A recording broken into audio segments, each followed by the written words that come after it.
Hello Bandifans! Welcome to the first entry of a series I'm doing called A Collector's Guide, where we'll go in depth about different Crash Bandicoot toy lines. After the success of the video game franchise Crash Bandicoot in the 1990s, the ReSaurus toy company released two series of action figures based on the beloved characters in the 6-inch figure scale. This, along with their Duke Nukem line, would launch the market for video game related action figures to new heights. Though they sold for a recommended $5.99 at retail, prices could differ depending on the distributor. But now these figures command high prices, with mint condition carded figures selling for around $200 to $300 online. Children of the 90s have fond memories of these toys and will probably remember snapping a few arms and legs off here and there. As collectibles though, these figures look gorgeous, but in the hands of children, they can prove to be quite fragile, and their abundance of accessories can be easily lost, making them even rarer today. In this video, we'll be taking a look at the Series 1 range of figures, which unlike most figure lines' first series, is actually the most abundant and more affordable on the secondary market. We will discuss Series 2 and the plush toys in separate videos, so make sure to subscribe and hit the notification bell to see our next installments. Series 1 featured 6 characters, which included 2 versions of Crash Bandicoot, Jetboard Crash and Jetpack Crash, Crash's sister Coco Bandicoot, and 3 villains, Dr. Neo Cortex, Tiny, and Komodo Moe, who all come in various poses with different styles of articulation. In this video, we will discuss the figures, their articulation, accessories, and their variants. Keep in mind that when I say variant, I don't always mean that it was an intentional variation, but rather that some releases of the figures feature slightly different sculpts or paint colours. So let's look at the history. You may notice that despite being the first wave of Crash Bandicoot figures, this line draws all of its characters from Crash Bandicoot 2 Cortex Strikes Back. This is because the first game was released in September of 1996, whereas the figures would be released in the fall of 1998, around October, in conjunction with Crash Bandicoot 3, judging by these 2 catalogue clippings I own, which would be 1 year after the release of the second game and around the time the third game was due to be released. Because it was too soon to design figures for the third game, Crash 2 was the best place to start, as fans would already be familiar with the cast.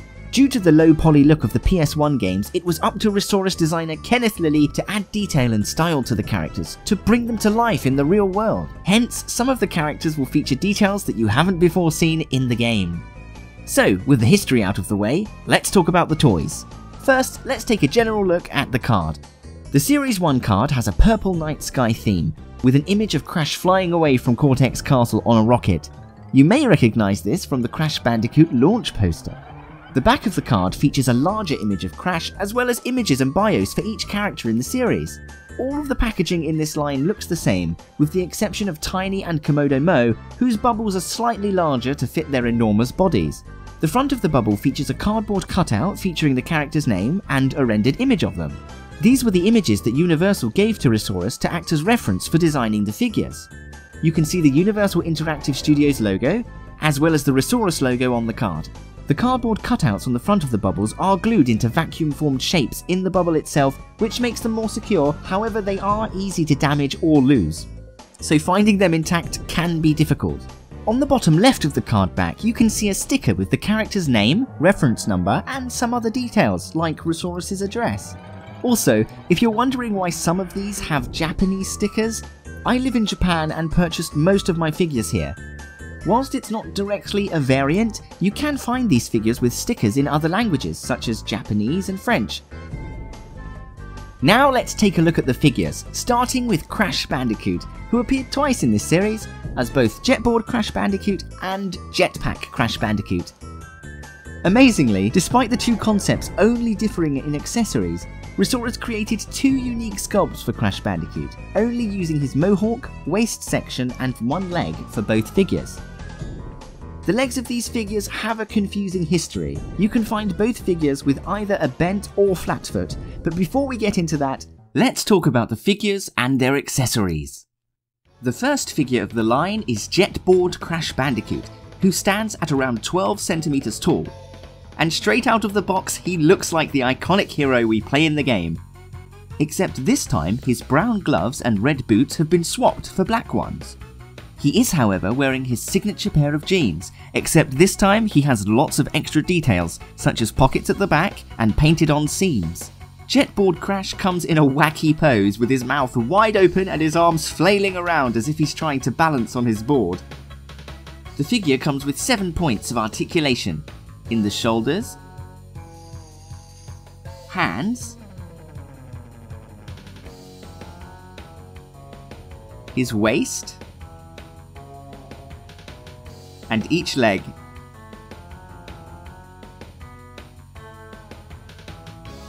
Crash comes with his jetboard, which doubles as a stand, as well as a golden Aku mask, which is cast in a solid plastic.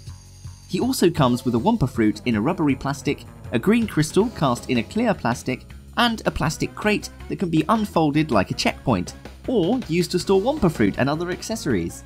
The figure comes with a sticker sheet that can be used to decorate the crates in order to give them the different powers and appearances that they had in the game.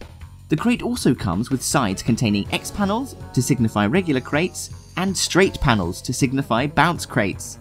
A great touch by ReSaurus which adds a lot of playability. Now let's look at the other Crash figure, Jetpack Crash Bandicoot. Interestingly, Jetpack Crash has two kinds of bubble trays. The original tray had Aku lower down behind the cardboard cutout on the front of the bubble, just like he was on the Jetboard Crash bubble. However, the jetpack is a much smaller accessory than the jetboard, and so it left a lot of space around it, making it a rather dull looking toy. To rectify this, ReSaurus moved Aku up, creating a more appealing presentation, but both of these versions can still be found today. Jetpack Crash also stands at around 12 centimeters tall, and straight out of the box this looks like an awesome figure, as we can see Crash wearing his goggles and jetpack harness. This time he comes with red gloves and boots, and a toothy smile, but he still sports the same pair of iconic jeans in the same colour as the previous figure. Like the previous figure, he too features 7 points of articulation. In the shoulders, hands, waist, and each leg. He comes with an Aku mask which is cast in a solid plastic, this time in his usual colours. A Wumpa fruit cast in a rubbery plastic,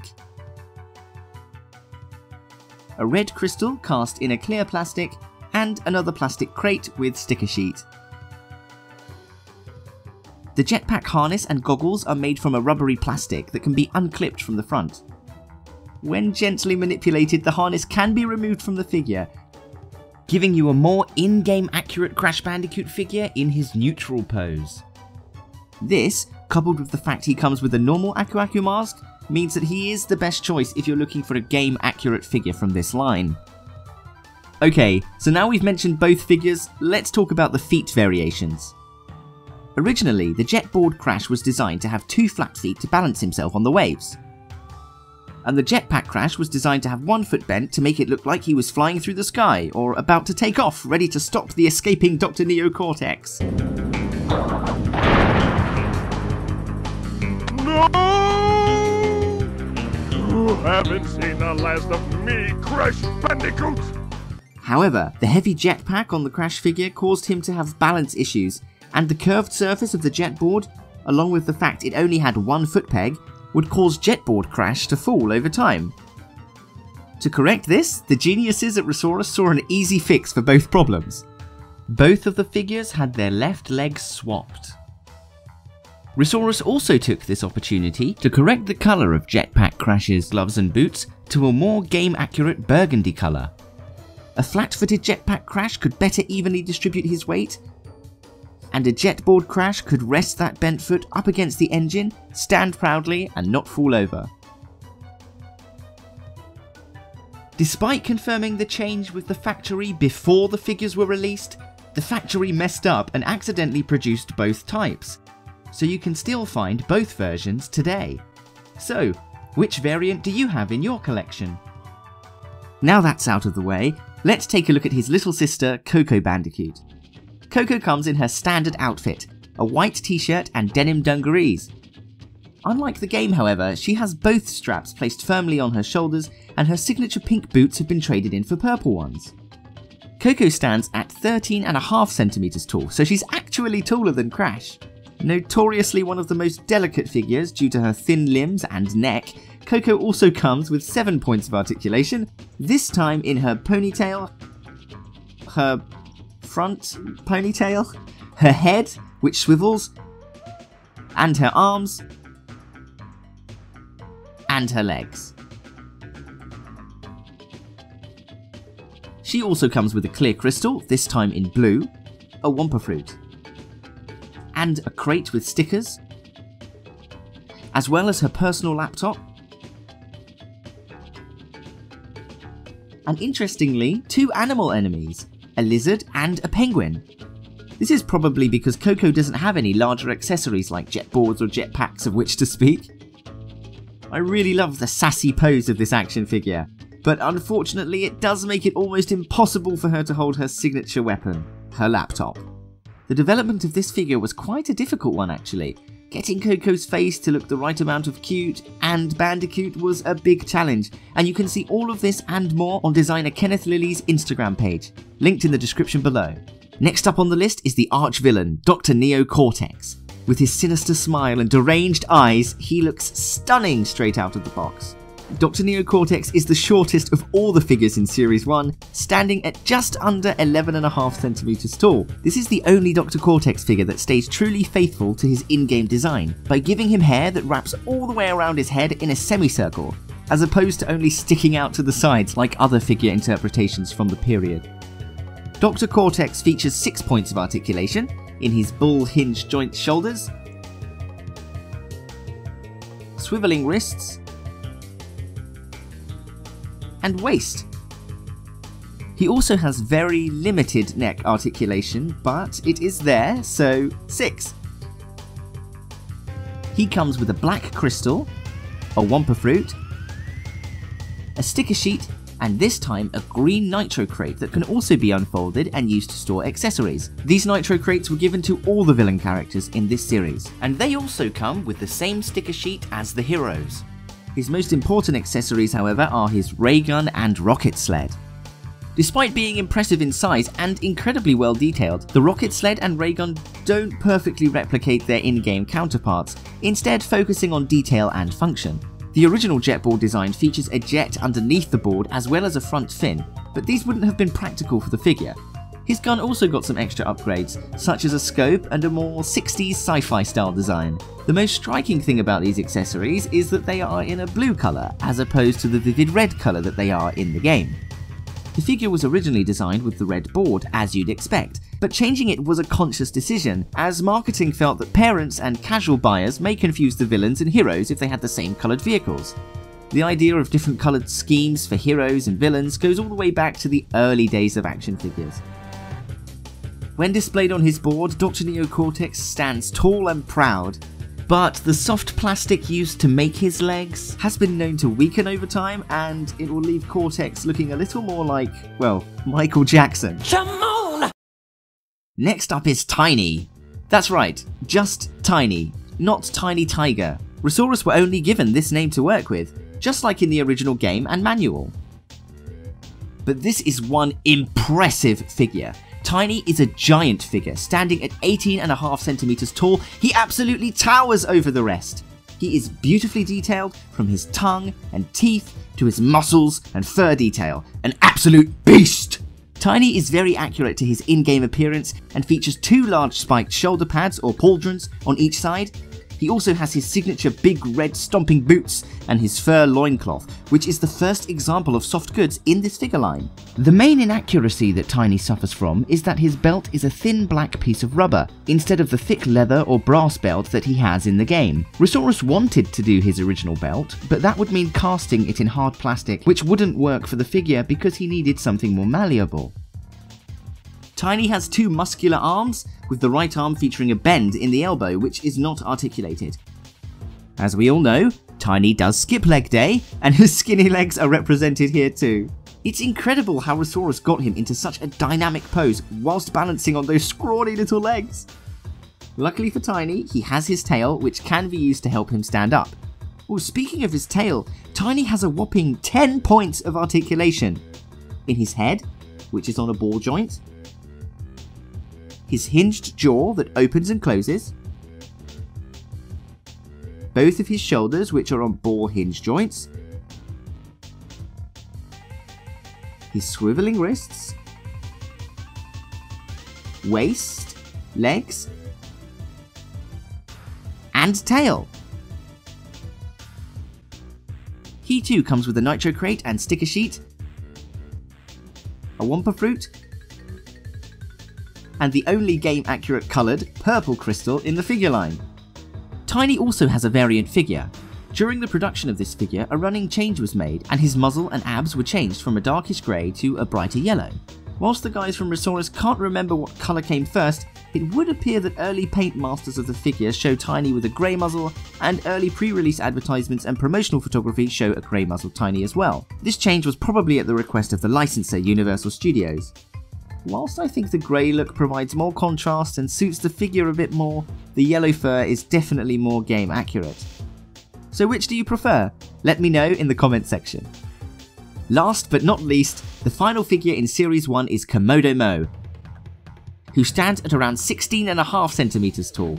I feel like this figure is often overlooked and underappreciated.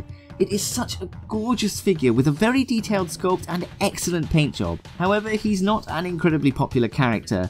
I myself didn't even add him to my collection until I was an adult, and skipped over him completely during my childhood. Komodo Moe represents only one half of the Komodo Bros, and may have lost his appeal without his brother Komodo Joe by his side. That being said, this figure is another large and chunky figure, and he is beautifully sculpted and painted with tons of detail. Komodo Moe comes with his white robes and purple kimono with gold trim. Whilst his arms are cast in a solid plastic, the body of his coat is actually made out of a rubbery plastic, which allows you to pose him more easily. He's also wearing his signature Mongol-style pointed helmet with a purple fabric aventail on the back, the final example of soft goods used in this figure line. He has 5 points of articulation: his ball joint neck, his swiveling arms, and his wrists. He comes with a nitro crate, sticker sheet, Wumpa fruit, clear yellow crystal, and 2 scimitars which he can loosely hold in his hands, ready to throw at Crash. His tail also comes separately in the box for packaging purposes, but can be inserted into a hole in his back. It doesn't really articulate that much, but it does move a bit.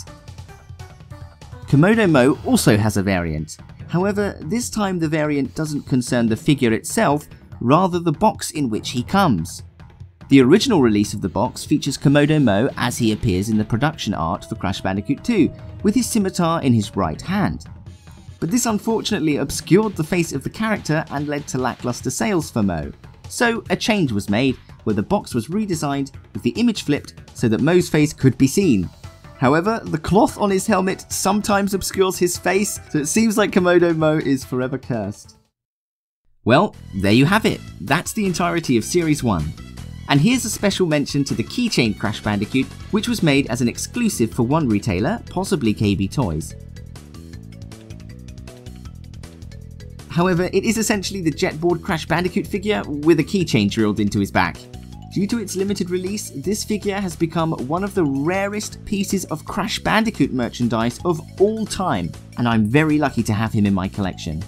So in order to collect this entire line loose, you will need Jetboard Crash Bandicoot, Jetpack Crash Bandicoot, Coco Bandicoot, Dr. Neo Cortex, Tiny, and Komodo Moe, as well as a jetboard, a jetpack and harness, a laptop, penguin, a lizard, a rocket sled, a ray gun, 2 scimitars, 2 Aku Aku masks, 1 normal and 1 gold, 6 Wumpa fruit, 3 wooden crates, 3 nitro crates, 6 sticker sheets, and 6 crystals in green, red, blue, black, purple, and yellow. And if you want to count all of the variants, that will significantly increase your figure and accessory count, because you'll need 2 jetpack crashes, 2 jetboard crashes, and 2 Tiny Tiger figures. All in all, the figures feature a great amount of detail, stiff limbs, great poses, and an abundance of accessories for your own Crash Bandicoot adventures.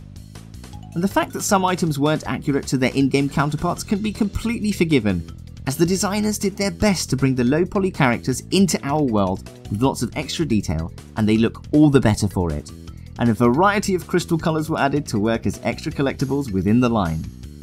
So do you think you'll collect this line? Did this collector's guide help you? Let me know in the comments below, and make sure to stay subscribed because the collector's guide for Series 2 is on its way.